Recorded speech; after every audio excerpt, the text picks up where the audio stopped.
à lâcheté, les mecs sérieux. Oh, arrêtez, quoi. Mon Dieu. Ça, c'est un vrai sujet aussi. Hein. On va en faire un podcast. Ah, mais clairement. On va prendre un mec, on va le coincer là et on va lui dire à vous tout. Mais c'est ça, tu te dis, mais pourquoi n'assumez-vous pas Bienvenue dans le podcast Les Chroniques de Bisous. Je suis Pauline, votre animatrice dévouée. Bisous est une agence de rencontres nouvelle génération qui souhaite ralentir la course au match pour revenir à des rencontres hors téléphone et avec davantage de spontanéité. Chez nous, pas d'algorithme, pas de swipe, mais des matchmakers humains qui sélectionnent des profils sur mesure pour vous. Préparez-vous à plonger dans l'univers de l'amour, des rencontres, du dating, du célibat et des relations longues. Attachez vos ceintures, c'est parti pour une aventure palpitante avec les Chroniques des Bisous. Bonjour à tous, aujourd'hui on accueille Laurine qui est donc psychologue clinicienne et maintenant reconvertie responsable régionale d'une entreprise dans la PropTech. Hello. C'est ça, tu l'as bien dit. Ça va ? Salut, oui ça va, merci. Alors aujourd'hui on va faire appel à tes compétences de psy pour parler de l'engagement, de la peur de l'engagement, de la liberté, de comment est-ce qu'on peut rencontrer la bonne personne, ce qui s'offre à nous, etc. Du couple, de l'amour, exactement. Des rencontres, tout ça. Voilà. Parfait. Alors, rentrons dans le vif du sujet. Ouais. D'après toi, comment est-ce qu'on rencontre la bonne personne et quels sont les moyens qui s'offrent à nous pour ça ? Vaste question. Je pense que dans une ville comme Paris, on va partir de ce principe-là. Ouais. Je pense entre, on va dire, 18 et 45 ans, globalement. Je pense qu'il n'y a pas 50 000 options.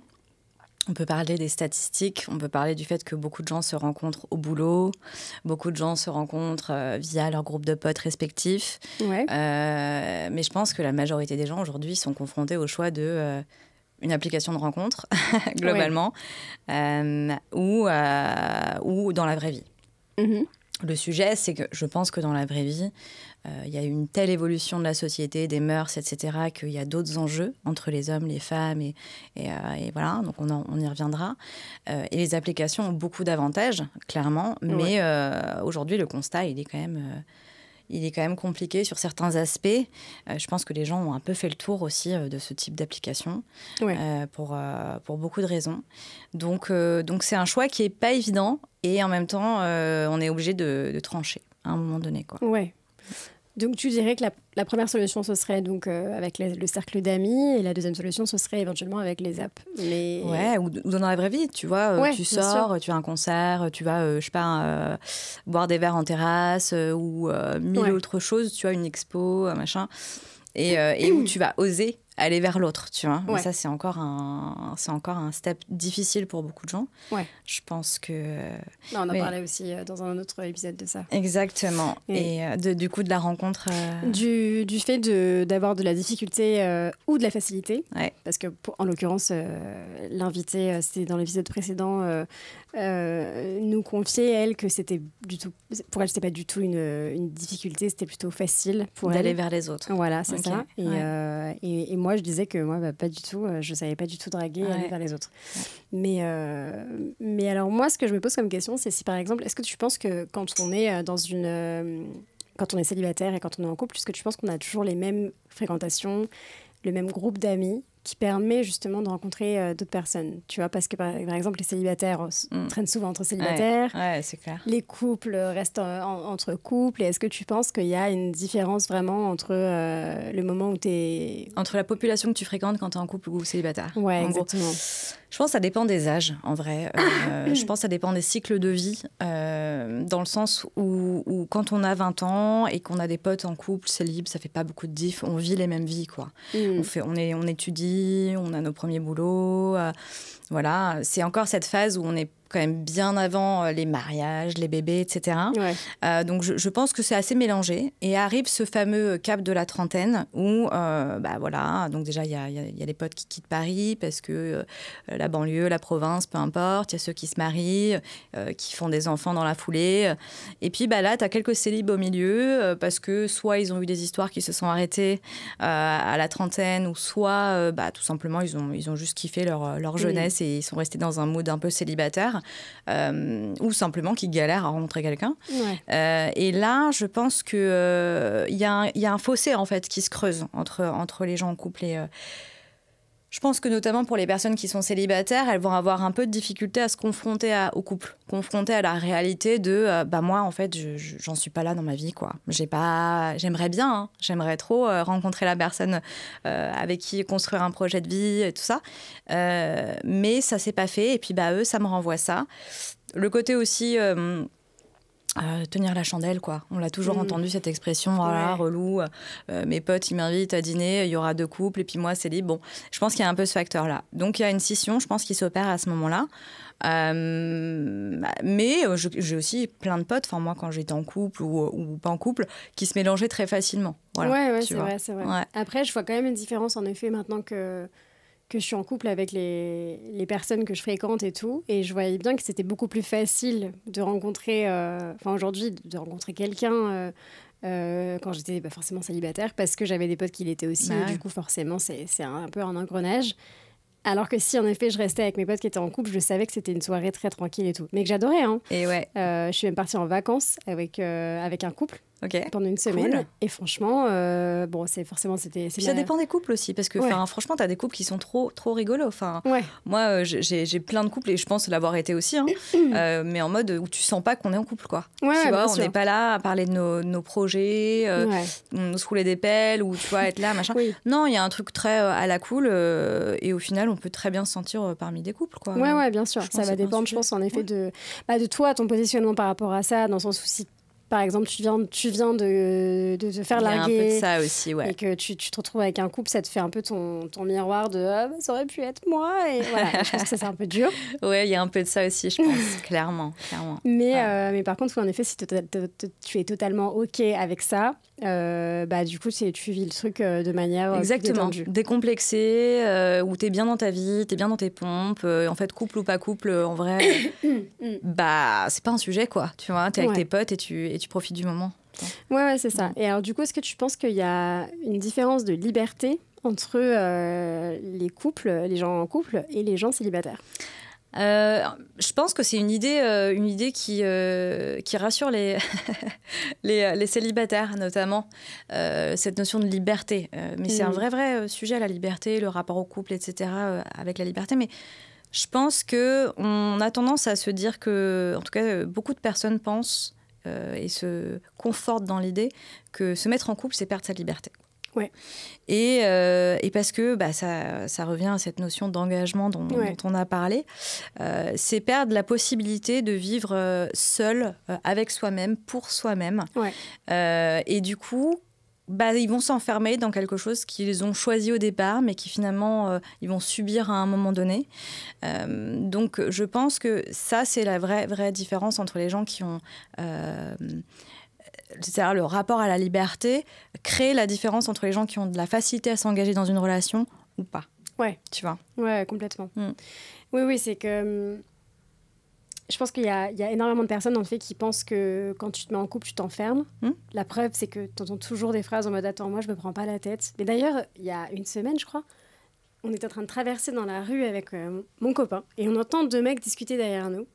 Et le mec dire « Attends, c'est bon, moi, j'ai pas de meuf, j'ai pas d'emmerde, j'ai pas d'emmerde, je fais ce que je veux. » Mais oui, et tu vois, je pense que il y a une réalité.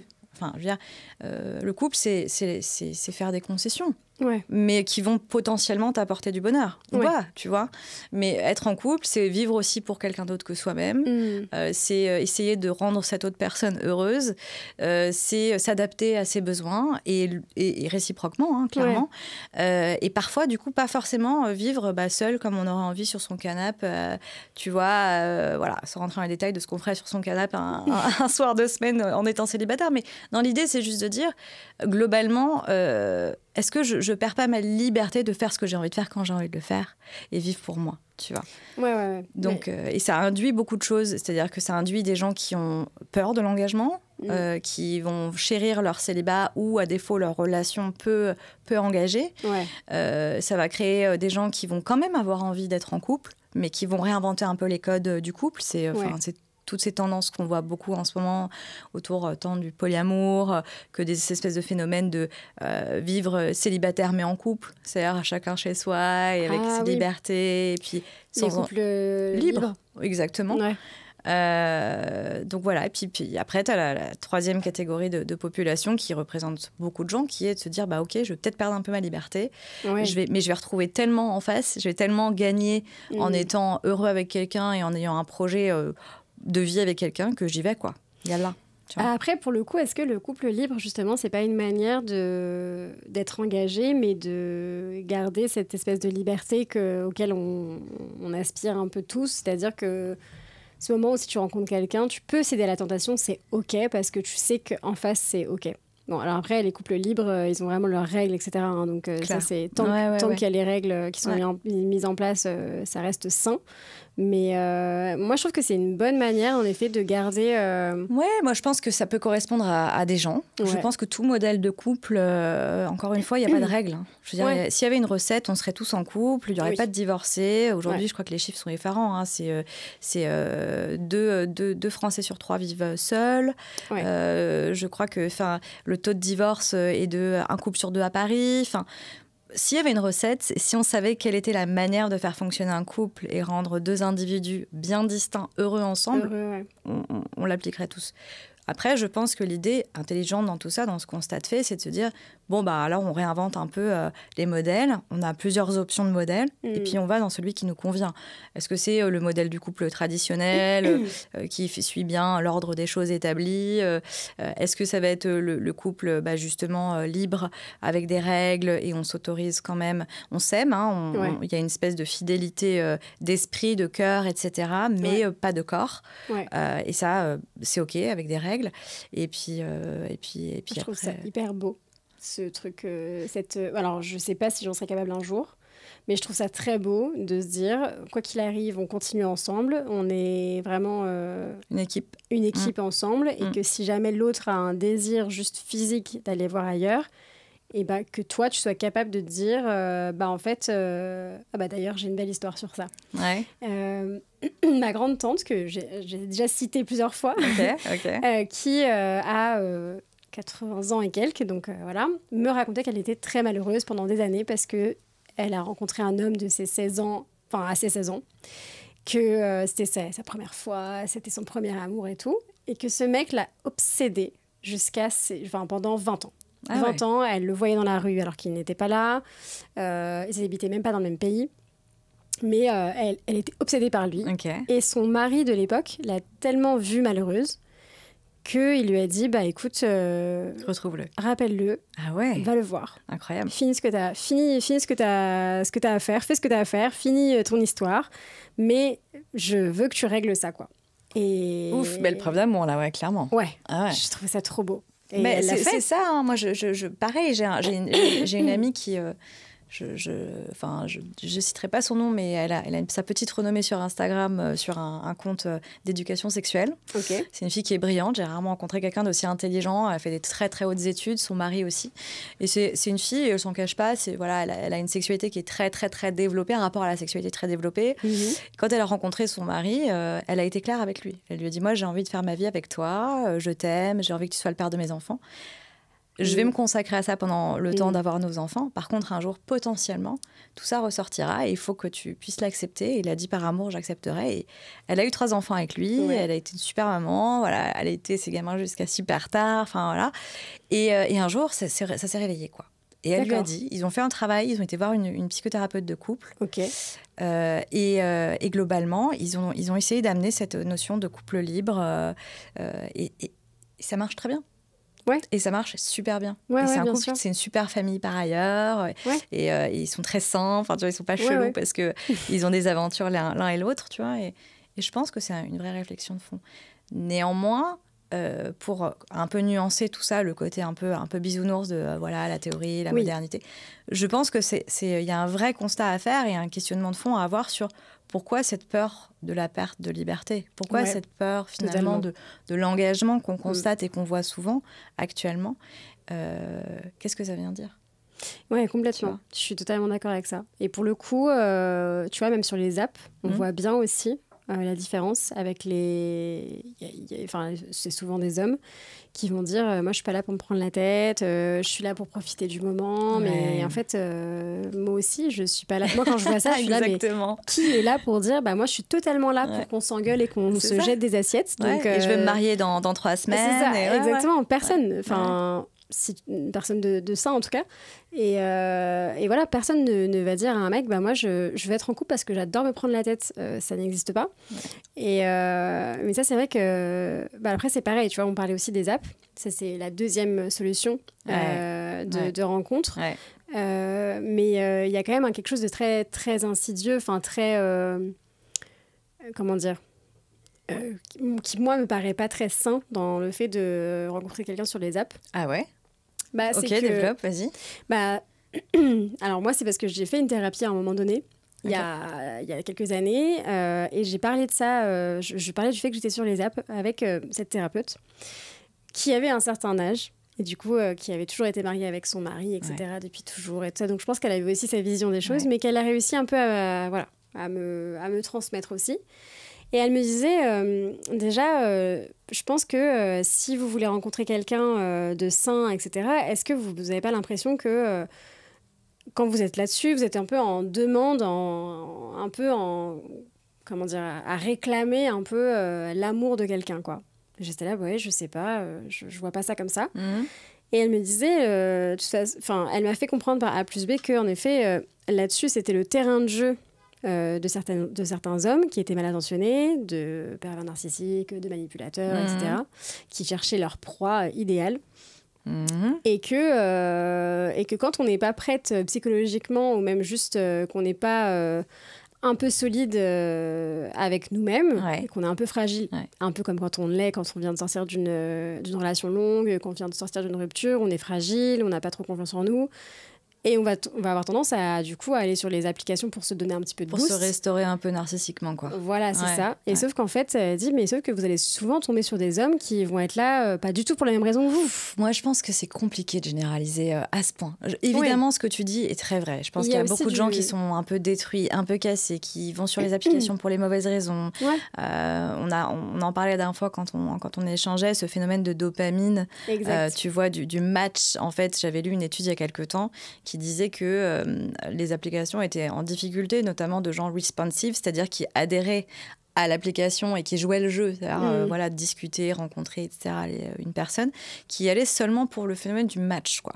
Pourquoi ? Parce qu'en fait, et je pense que beaucoup de personnes qui nous écouteront sauront ce sentiment de quand tout d'un coup tu swipes à droite, je crois, ça, swipe à droite, t'as le It's a match où vous avez matché, etc. Ça te fait et en fait, c'est totalement imperceptible comme ça, mais il y a un effet de boost de dopamine dingue et tu vas chercher ça, en fait. Tu vas chercher ton shoot et puis tu déconnectes, en fait, tu reposes ton tel, quoi. Exactement. Et ça, je pense que, donc, évidemment, t'as des gens comme ça, mais je pense qu'il y a aussi juste des gens... cool, tu vois, qui sont prêts pour une histoire et qui ont envie et qui se rendent compte que dans leur vie au quotidien, ils ont grave de mal à rencontrer une personne. Évidemment. Et qui sont sains. Oui, mais c'est le problème. Il y en a, évidemment. Il y a des tordus. Il faut pas, on est bien d'accord là-dessus, il faut vraiment pas généraliser. Je pense que ce qu'elle a voulu me dire, cette thérapeute, c'était protégez-vous parce que vous n'êtes pas du tout prête aujourd'hui à vous confronter à la réalité des applications. C'est-à-dire que quand vous allez vous retrouver face à un mec qui est là clairement juste pour une histoire pour la nuit ou qui est juste là pour jouer le jeu du coup des apps, et ça va vous renvoyer à votre... Ça va faire un rebond sur votre confiance en vous qui va faire que ça va pas du tout aller. Mais est-ce que ça pourrait pas être la même chose dans un bar ? En fait, moi souvent je dis ça aux gens qui bug sur les applications de rencontres où moi j'ai plein de potes qui sont célibes, qui galèrent ou qui ont galéré dans le passé et qui étaient en mode non mais moi jamais les apps, j'aime pas le principe, etc. Et je dis mais c'est quoi la diff entre sortir un soir avec ton pote ou ta pote, tu vas boire un coup dans un bar et puis là tu vois une nana ou un mec qui te plaît, tu vas vite fait la brancher ou juste discuter avec elle 5 minutes, il y a vachement de bruit, tu t'entends pas parler, t'es à moitié bourré, tu fais quoi, t'échanges ton numéro de téléphone et la personne, tu vas faire quoi le lendemain, tu vas la texter et puis voilà, pour peu que ça texte en retour et là vous convenez de vous voir à ce moment-là et vous allez vous voir le lendemain ou peu importe, quelques jours après. en fait, au moment où tu vas la voir, c'est exactement la même chose que d'avoir matché, en fait, parce que tu auras discuté 2 secondes avec elle. Et moi, je compare souvent ça à cette rencontre, en disant, mais quelle est la diff ? Tu aurais pu tomber sur un pervers narcissique dans un bar aussi, tu vois ce que Bien je veux sûr, évidemment. Donc c'est pour ça que je pense qu'il y a un vrai souci dans l'utilisation des applications aujourd'hui. Il y a un vrai souci aussi qui ne s'est plus vraiment adapté aux attentes des gens. Oui, bien sûr. gens... Les attentes toujours plus d'humain, ils veulent de l'humain, ils veulent, tu vois, ils veulent de la réassurance, ils veulent aussi pas perdre de temps. Enfin, tout le monde n'a juste pas le temps, tu vois, de passer 1 heure tous les jours sur Tinder, Bumble ou autre. Je ne sais même pas si on peut dire les... Non. Je ne sais pas non plus, mais t'inquiète. On a dit plusieurs, donc ça va. Je pense que les gens n'ont plus envie, quoi. Les gens, après passer un certain âge, après, tu vois, quand tu l'as fait, refait, que tu as fait 5 dates, 10 dates, 15, parfois, je sais pas, beaucoup plus, c'est toujours la même histoire, c'est toujours le même truc. Et voilà. Et ça... En fait, ce qu'elle me conseillait plus, c'était de revenir à, justement, à la rencontre traditionnelle.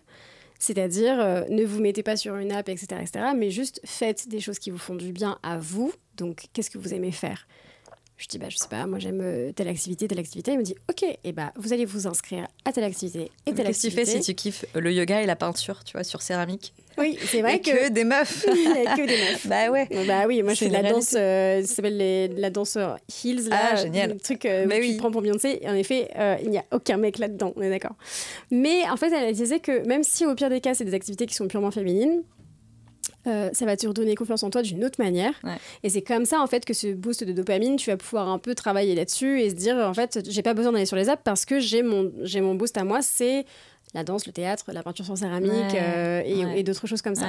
Et de se dire juste, je prends soin de moi et ça va faire derrière que ça va me faire autant de bien que même d'ailleurs plus sainement. Clairement. Et puis sur la durée, ce sera bien plus sain, tu vois.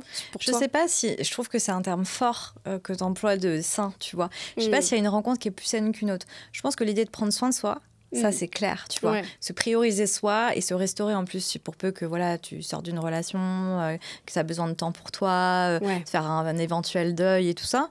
Mais je suis pas sûre qu'il y a de règles. On connaît tous des couples mariés aujourd'hui qui se sont rencontrés sur une app. Bien sûr, à l'inverse, tu vois des gens qui ont une super jolie histoire et se sont rencontrés au lycée ou à la fac et en fait, ils sont séparés au bout de 10 ans. Oui, y a pas, on est d'accord, il n'y a pas de règles, comme tu disais. Mais c'est vrai que moi, c'était le conseil qu'elle m'avait donné à ce moment-là, m'a aidé à me faire comprendre que les apps, c'est pas fait pour moi. Et voilà, mais c'est parce que c'était à moi à un moment de ma vie où j'avais pas besoin de ça en fait. Exactement. Mais j'avais besoin d'une troisième personne, tu vois, pour me le dire, entre moi, mes potes et cette troisième personne, enfin cette troisième entité, tu vois, qui vient et qui te dit non, là t'es pas prête pour ça. C'est ça. Et j'ai eu besoin de ce moment-là aussi, mais c'est vrai que oui, je bloquais aussi un peu sur ça et c'était devenu un passe-temps devant Netflix, tu prends ton téléphone et hop, tiens, je vais swiper un peu, comme si c'était un passe-temps, quoi. C'est devenu, ça devient, je pense, on l'a tous vécu, un truc mécanique. Moi, je racontais, on parlait de ça avec des potes et au milieu du groupe, il y avait une nana un peu mimi, tu vois, le profil qui plaît bien sur les apps et qui disait, moi les gars, je viens d'installer telle app. En fait, j'ai eu, en une semaine, j'ai 1800 likes. Et elle dit, le souci, c'est qu'est-ce que je fais, quoi, en fait, de ces 1800 likes. Donc, elle se fixait, après avoir passé toute sa journée à bosser, machin truc, le soir, se posait, alors qu'en fait, juste aussi, elle a une vie, hein. Elle se posait, puis elle filtrait comme ça, et elle passait genre 1 heure à nettoyer, en fait. Elle disait, je nettoie je filtre, avec des filtres absurdes, hein, qui sont, première étape, juste la photo, ensuite, machin, c'est filtrel. Et en fait, elle me dit, à la fin de ça, j'avais juste plus envie de parler à qui que ce soit, quoi. J'étais écœurée, tu vois, écœurée, et puis je sais plus du coup ce que j'ai envie, ce que j'ai plus envie, quel type de mec me plaît ou pas. Et je pense que ça peut ne pas te correspondre, ce fonctionnement-là. Mais après, il y a aussi... Oui, ça fait un espèce de trop plein d'informations, de projections. Ça désacralise complètement la rencontre, en vrai, tu vois. Oui, l'hyper-consumérisme. Oui, tu l'as placé. Ça c'est un truc que que j'avais pendant mes études de psycho. J'avais un prof juste passionnant qui nous avait parlé de ça, en fait. Alors, c'est la conséquence, c'est l'hyperconsommation, mais il y a vraiment une genèse à ça, qui est la notion de jouissance immédiate. Ouais. C'est-à-dire que aujourd'hui, on est une génération, la génération smartphone, Internet, Google, etc. Et pire encore, là maintenant avec la génération Uber, tu vois Netflix avec le tout de suite. Il y a plus de, ben oui. Ouais. En fait, il y a plus d'attente dans ce qu'on souhaite. Il y a plus de désir, tu vois. Maintenant, tu te rappelles de cette époque où juste tu avais envie de ton burger, mais tu savais que tu te le ferais pas avant dans 2 jours parce que fallait juste aller au bon spot et quelle est la date ou je sais pas. Maintenant, tu rentres chez toi, en une demi-heure, t'as ton gros burger qui arrive à l'appart. Ouais, tu vois, Et encore une demi-heure, c'est long.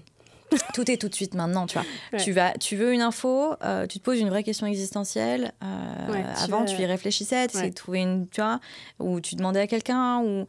Maintenant, voilà, tu vas sur Google, en 0,03 secondes, tu as la réponse. Quoi. Complètement. Et il y a plus ce désir. La notion de désir a disparu. Disparu. Encore une fois, mes propos sont il faut... envenimés. Oui. Mais on perd un petit peu cette notion de désir dans notre quotidien. Et on va vers la jouissance immédiate, quoi. L'information ou l'objet du truc étant la jouissance. Et du coup, qu'est-ce que ça produit, ça ? Ça produit qu'on veut toujours plus. Ouais. Les toujours plus. C'est une expression que j'ai, parce que j'en ai pas mal autour de moi, que je les appelle toujours plus. Ils disent, OK, j'ai ça, maintenant je veux ça, tu vois. Et donc, on consomme, on surconsomme. Ouais. Et c'est la même chose avec les applications, en fait. Complètement, mais TikTok, par exemple, c'est l'exemple parfait de la jouissance immédiate. Ouais. Et en fait, c'est pour ça qu'il y a plein de gens qui s'arrêtent plus, qui disent je suis accro à TikTok. Addict, littéralement. Parce qu'en fait, je suis en mode tac, tac, tac, tac, tac, et qu'il y a plein de gens qui sont en mode je dois supprimer ce truc-là parce que je passe des heures sur TikTok. Parce que c'est typiquement une vidéo qui en fait fait fonctionner cette dopamine-là. Totalement. Et d'ailleurs, j'avais vu, sur TikTok, j'avais vu.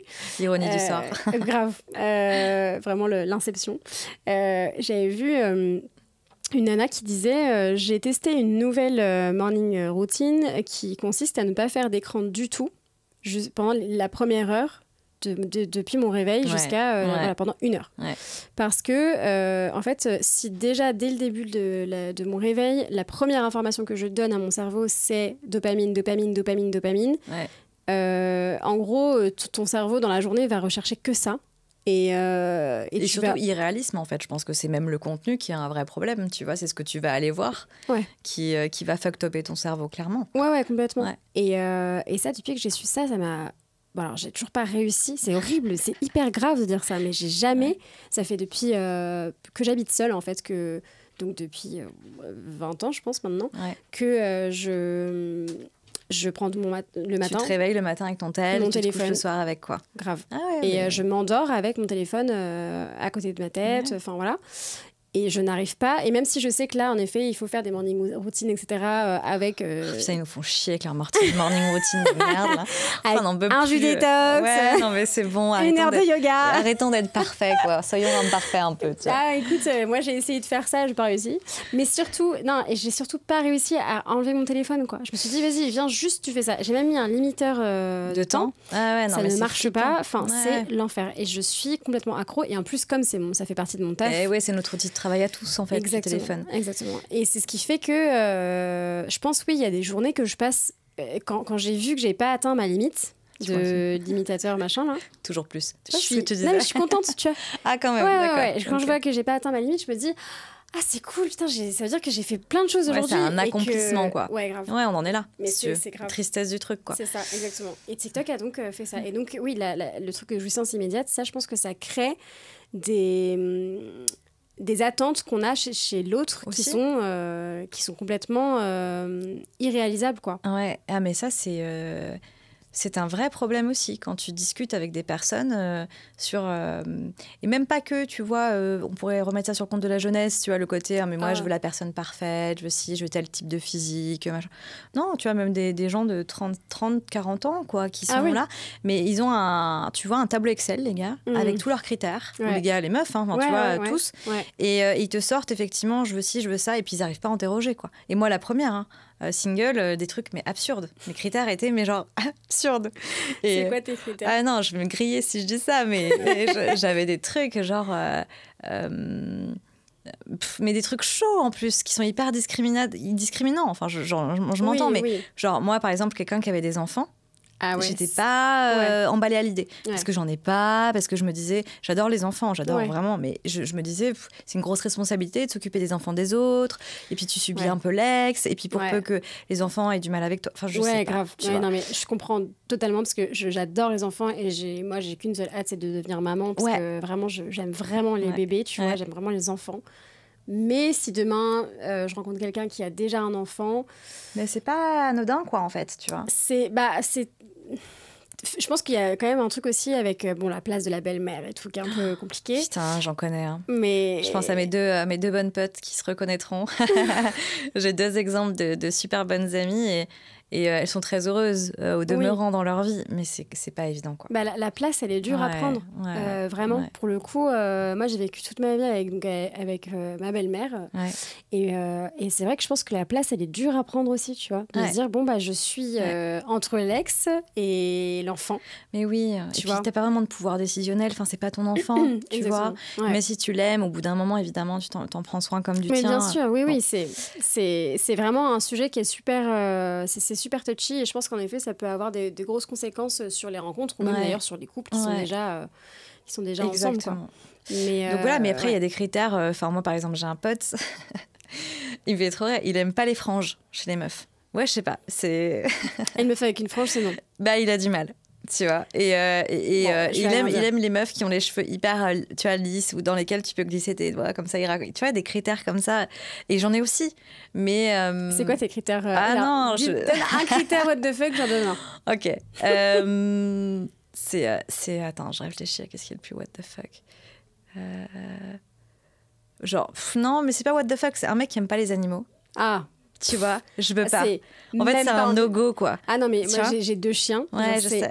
Même pas envisageable. Mais oui. C'est même pas la peine. Un mec qui aime pas les animaux, mais non, mais... c'est pas tes valeurs, en fait. Tu vois, moi, je me dis, quelqu'un qui aime pas les animaux, il aime pas les êtres humains non plus, tu vois. Non, c'est voilà, j'ai ça. Après, j'avoue, il y a le côté distance. Je suis une vraie parisienne, rive droite, meuf du 10e.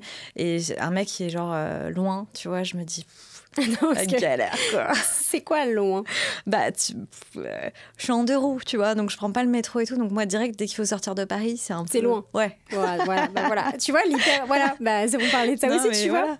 Non, mais je sans jugement. Sans jugement. Okay. Attends, moi, mon truc, c'est les mecs qui portent des polos. Ah ouais? C'est précis. Ah ouais. Et j'ai été traumatisée parce que quand j'étais en internat, quand j'ai été ado, tous les mecs étaient en polo, et je déteste ça. Et vraiment... Mais en même temps, qui porte des polos en 2023? Mais il y en a. Vrai sujet. Ah, bien sûr, il y en a. Oh là là, je supporte pas. Vraiment, un mec qui arrive à un date en polo, putain, non. Mais non. Mais juste, alors que je sais qu'il y en a qui portent ça très bien, mais...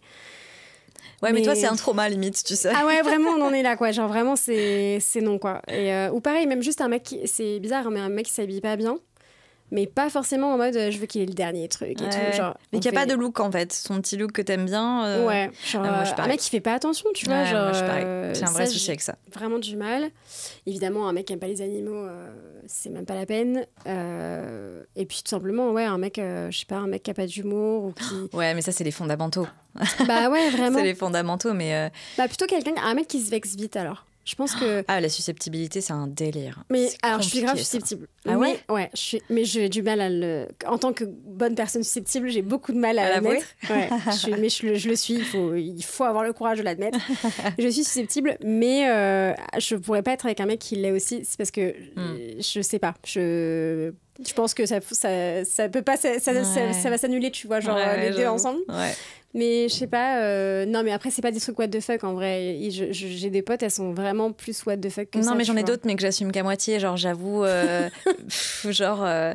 la calvitie. C'est pas gentil ce que je dis. Je suis désolée, je m'excuse auprès de la jante masculine passée 30 ans. Mais en plus, c'est con parce que tu vois, j'ai plein de potes qui n'ont pas beaucoup de cheveux, qui sont ultra sexy et tout ça. Mais c'est con, mais il faut bien avoir des critères sur une app, tu vois. Ouais. Mais bon, voilà, ça c'est. Et pour le coup, j'essaie de m'en empêcher parce que je trouve ça pas cool. Non, alors je te rassure, il y a énormément. Du coup, quand j'étais en matchmatching, en rendez-vous matchmaking avec des avec des profils sur Bizou, je voyais qu'il y avait énormément de femmes qui me disaient s'il a pas de cheveux, s'il est chauve, s'il a une calvitie... Non, faut qu'on arrête de parler de ça tout de suite parce que c'est horrible. Non, je trouve ça super horrible en fait parce que c'est une réalité, je pense que surtout qu'ils ne le contrôlent pas, quoi, 70% des mecs aujourd'hui passé 30 ans entre, tu vois, juste c'est génétique, l'environnement, tout ça. Mais c'est un test. Ah mais oui, mais il faut en avoir des critères. C'est un critère aussi, quoi, tu vois. Voilà, il y a des mecs qui ont aimé les filles comme ci, comme ça, blondes, brunes, petites, grandes, enfin peu importe. Mais voilà, et on en revient à ce côté catalogue de l'application de rencontre, où au final, je comprends que ça puisse vraiment écœurer à un moment donné les gens. Bah oui. Et on en revient du coup à ce dilemme du tout début, où on se disait, mais comment est-ce qu'on rencontre quelqu'un aujourd'hui ? Ouais, exactement. Parce que du coup, alors, si jamais tu as des gens autour de toi qui sont que en couple, c'est mort. Ou t'as fait vite le tour de leurs potes, quoi, tu vois. Grave. Et du coup, tu te dis... pareil, moi, j'avais un moment aussi il y avait un moment où j'étais tellement saoulée des rencontres que quand je rencontrais un mec célibataire, je me disais, OK, si t'es célibataire, c'est qu'il y a un problème. Mais oui, tu vois, alors que pas du tout. Il y a des gens très bien célibataires, mais j'étais tellement terrible, quoi. Dans un dégoût, tu vois, de rencontrer que des mecs, c'était des boulets, ou alors il y avait toujours quelque chose qui allait pas. Soit ils étaient pas clairs sur leurs attentions, soit ils étaient très lâches. Enfin bref, il y avait toujours quelque chose qui allait pas. La lâcheté, les mecs sérieux, arrêtez quoi. Mon Dieu. Ça c'est un vrai sujet aussi. On va en faire un podcast. Ah mais clairement. On va prendre un mec, on va le coincer là et on va lui dire à vous tout. Mais c'est ça, tu te dis mais pourquoi n'assumez-vous pas tu vois, votre positionnement masculin et même juste tout simplement le de savoir ce que vous voulez ou pas. Moi, je me suis retrouvée dans une relation où j'étais avec quelqu'un, tout se passait parfaitement bien, et à un moment donné, tu te dis, non, en fait, en face, il y a de la lâcheté, il y a un problème de s'engager, d'être sincère avec soi-même, en fait, sur ce que tu as vraiment envie dans la vie. Et donc... ou alors c'est la fausse honnêteté aussi, qui est un peu ta lâcheté, c'est-à-dire de dire, ah non, alors moi, j'ai totalement dit... que je voulais rien de sérieux, mais par contre tous tes actes montrent le contraire. Exactement. Ça, je trouve que c'est hyper insidieux aussi, parce que putain, genre mec, tu peux pas dire à quelqu'un non, je veux rien de sérieux. Par contre, on fait tout ensemble, on part en voyage, on fait trop de trucs, mais attention si jamais je fais une connerie. J'entends beaucoup ça, c'est l'espèce de sex friend un peu, tu vois, friends with benefits, et en fait la meuf elle tombe amoureuse, enfin le mec aussi, parce que je pense que ça arrive à des mecs, bien tu vois, sûr. tu tombes amoureux parce qu'en fait juste ça se passe trop bien, et c'est hyper fluide et machin, et puis in fine, au bout de quelques mois la personne te dit en fait non, je veux dire ça c'est arrivé à tout le monde. En fait non, j'ai pas envie d'une histoire sérieuse, non, je suis pas prêt, ou non, j'en sais rien, tu vois. Et puis on se protège avec un attends, moi je t'ai dit depuis le début que je te promettais rien. Donc ça c'est terrible, mais ça c'est juste toxique en fait, je crois. C'est toxique pour les deux, c'est que en fait la personne en face devrait se dire oulala, attends, t'es pas clair du tout. Et en même temps je me dis, si de l'autre côté tu veux j'ai dû faire ça moi. J'accuse les autres et tout, mais j'ai dû grave faire ça. On a fait des trucs horribles aussi, évidemment. J'ai dû faire ça. Genre de dire à la personne, je veux rien de sérieux, parce que je veux sincèrement rien de sérieux. En revanche, tu me plais, on passe des bons moments ensemble.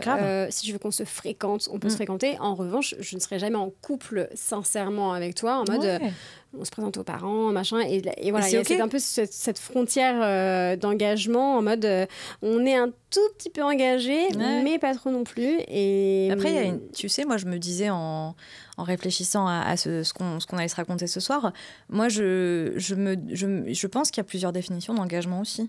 Bien sûr. Qu'est-ce que l'engagement pour toi, par exemple ?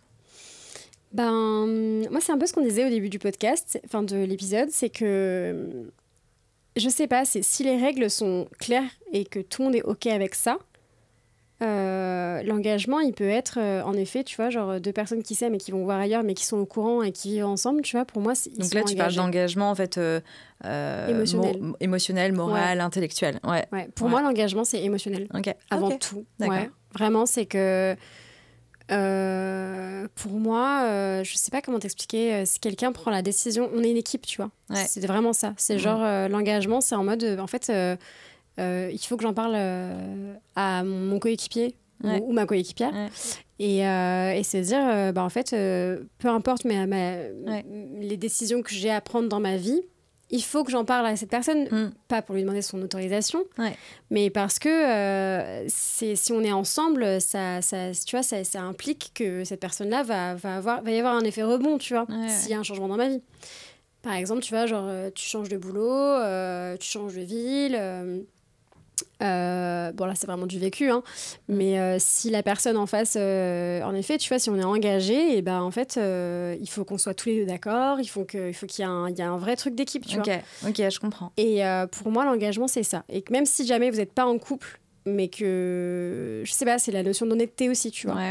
Il y avait un mec que je fréquentais, on n'était pas ensemble. C'était le moment justement où c'était en mode oui, alors on n'est pas ensemble, mais par contre on s'aime bien, donc on se voit un petit peu, mais voilà. Ouais, t'attends à rien. C'est moi qui mettais le haut là et tout, parce que j'étais pas du tout prête. Et je pense que ça n'a pas du tout été cool pour ce mec-là. Mais je me souviens que lui, pour le coup, était totalement franc avec moi. Et il y avait des trucs sur lesquels il était très... C'était très sain. Bon, pendant une partie de l'histoire, c'était très sain et après, ça ne l'était pas, mais à cause de moi. Mais je voyais que lui, pour le coup, était très honnête, très franc. Et il y avait cette espèce de notion de l'autre en mode... en fait, on n'est pas ensemble, mais je te considère quand même comme un coéquipier. Ok, je comprends, Tu vois ? Et voilà, quoi. Toi, c'est quoi la notion d'engagement pour toi ? Je pense qu'il y a plusieurs sortes d'engagement. En fait, traditionnellement, je pense que quand tu parles d'engagement à quelqu'un, il va tout de suite s'imaginer le côté construction de vie, mariage, enfant, maison, on achète une maison. Et oui, c'est ça. Alors que pas du tout. Alors qu'en fait, ça se résume pas du tout à ça, l'engagement, comme tu l'as très bien décrit. Et je trouve que ta définition, c'est la plus jolie en fait des définitions de l'engagement. C'est de se dire juste, je suis là pour toi, quoi. Et en fait, ce que tu fais, je le fais avec toi. Et on le fait ensemble. On le fait ensemble, bien sûr. Tu veux changer de boulot, bah ok, d'accord, très bien. Et ben on va faire ensemble. en sorte que voilà, tu t'épanouisses autant que moi dans notre couple. Et puis à un moment donné, c'est moi qui ferai une concession. Ça revient à la notion de concession. Exactement. Et à un moment donné, ça sera toi. Tu vois. Et on se renvoie la balle comme ça. Et je trouve que ça, c'est le vrai engagement. Et de là, je pense, découle logiquement l'envie, pour le coup, de construire une famille, etc. Parce que tu as trouvé ton équilibre, parce que les deux partenaires sont heureux dans le couple, et où, encore une fois, la notion de liberté, là, elle prend tout son sens, parce qu'on sait qu'on sera soutenu par l'autre. Exactement. Tu vois, on sait que, quoi qu'il, qu'on ait envie de partir un week-end en festoche avec ses potes, sa meuf va pas, ou son mec va pas le juger ou la juger. L'autre a une opportunité professionnelle, et l'autre va se dire, tu vois, ça, la liberté, elle est là, en fait. C'est ça. C'est de savoir que l'autre va te suivre. Ou à défaut, peut-être qu'il ne te suivra pas toujours, mais vous en discuterez et puis vous prendrez une décision commune qui conviendra à tous les deux. Voilà, c'est ça, qui va convenir aux deux. C'est les concessions aussi, c'est ça.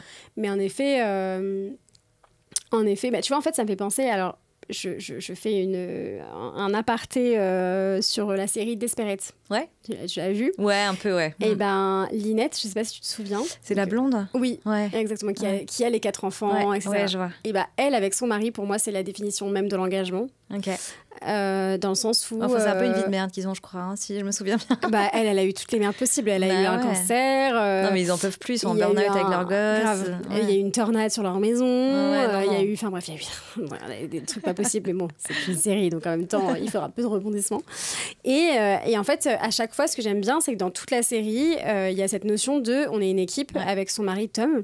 Et en fait, il y a un moment où elle arrête de travailler pour s'occuper des enfants. Et elle dit, bon, là, j'en ai marre. Je me suis occupée des enfants. J'ai besoin de reprendre le travail parce que je sens que ça va pas. Et c'est lui qui arrête de bosser. Et c'est lui qui arrête de bosser. Et en fait, ils ont fait ça comme ça en mode, bon, là, c'est mon tour. Bon, ok, là, c'est ton tour.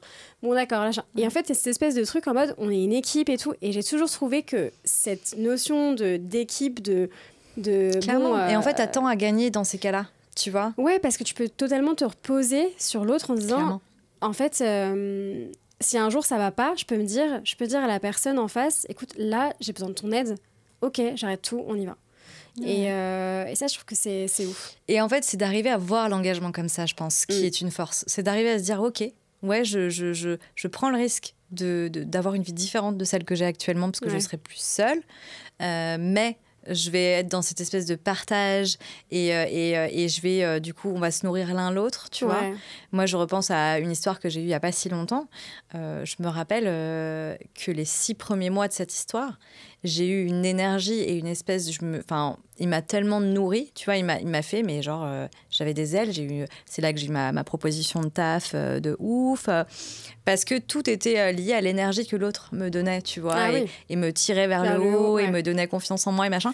Et je pense qu'en fait, il y a tellement à gagner. Le niveau de bénéfice-risque, comme diraient nos amis médecins, c'est de dire, en fait, le bénéfice-risque d'être en couple, il y a plus probablement de chances qu'il y ait des bénéfices que de risques. Tu vois. Oui, c'est vrai. Et c'est ça qu'il faut arriver à se dire, c'est je prends le risque, mais in fine, il y aura plus de chances que je kiffe. Tu vois. C'est vrai aussi, bien sûr.